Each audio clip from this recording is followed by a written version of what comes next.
o Racing de Ferrol, que chegaba nun momento duro despois de perder a fin de semana pasada diante do Sporting. Foi unha semana convulsa, con reunións, unha semana axitada, e o mellor xeito de resolver dúbidas é cunha vitoria nun partido no que foi moi superior, pero no que sufriu.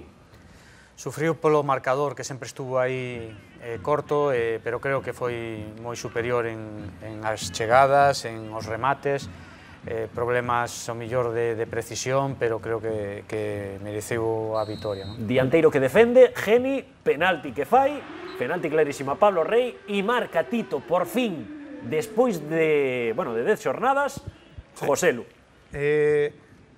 Extrañísimo, non? Porque un dianteiro a veces pode pasar por malos momentos, non? E creo que o Racing nestas primeiras jornadas botou moitísimo de menos os goles de Joselu. Posiblemente este gol, vamos a decir, peche. Un pouco de tranquilidade ou de quita ansiedade. Sí, quita esa ansiedade e a partir de agora pois veamos un Joselu que vai a marcar diferencias.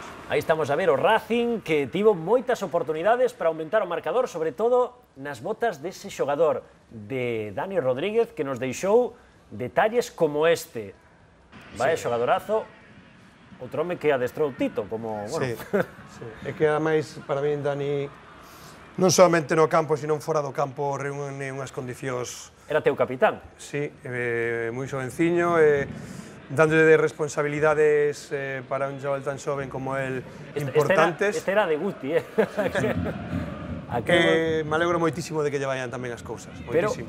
O que o fútbol moitas veces, o Avilés apenas se achegara pola porta de Macai, e chegou último minuto, prácticamente última acción da primeira metade, e Adrián León fai o empate a 1. E todas as dúbidas que poden aparecer nese momento. Sí, que eso, o Avilés non estaba a crear o peligro que sí creaba o Ferrol.